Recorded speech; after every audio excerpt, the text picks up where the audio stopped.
বিশ্বাস করবে?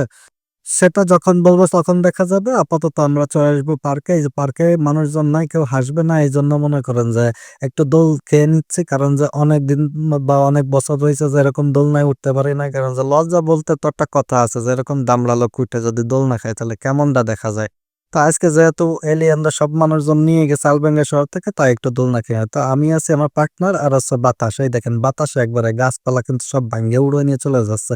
তা আমি যে একা দোল খাচ্ছি তা নয়। যদি দোল না ভেঙে যায় দোষ কিন্তু 50-50। আমার পার্টনাররাও কিন্তু এই যে দোল দিয়ে দিচ্ছে ছায়ার ভিতরে, তো দেখতেছেন। বিষয়টা কিন্তু আমি বলে দিছি, যদি আপনারা নোটিস না করতে পারেন এইজন্য। না বললেও কিন্তু চলতো। তারপরে সচেতন নাগরিক হিসেবে কিন্তু বলিয়ে দিছি। এখন এই যে দেখতেছেন না আকাশটা কত সুন্দর, তার ভিতর দিয়ে আবার কিন্তু বিমান যাচ্ছে। আমার মনে হয় কি যে এই বিমানের ভিতরে আলবেঙ্গা সব মানুষজন আছে। ভাই কফি খাওয়ার জন্য যে কি হয়রান হয়ে গেছে আজকে, না দেখলে বা না জানলে আপনারা যদি ভিডিওটা না করতেন আপনারা জীবনে কিন্তু বুঝতে পারতেন না। তা এমন একটা অবস্থা, এই বিমান যে কই নামবে তারা আল্লাহ মাবুদই জানে।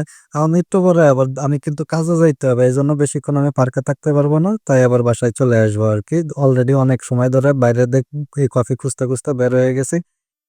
এই যে দেখতেছেন না মেঘ, এই জায়গায় সম্ভবত মনে করেন যে ট্রাফিক গুলো একটু লং টাইম ধরে হয়। এই মেঘ দুটো এই জায়গায় দাঁড়ায় রয়েছে আর বিমানটা কিন্তু সেই ওই যে দেখা যাচ্ছে যে দাগ যাচ্ছে, ওই জায়গায় দিয়ে চলে যাচ্ছে। তা এই জায়গায় ট্রাফিক কিন্তু একটু লম্বা হয় সম্ভবত। এই মেঘগুলো ট্রাফিক আটকে গেছে। আপনাকে ওই জায়গায় কিরকম মেঘগুলো আটকে যায় নাকি একটু জানেন তো?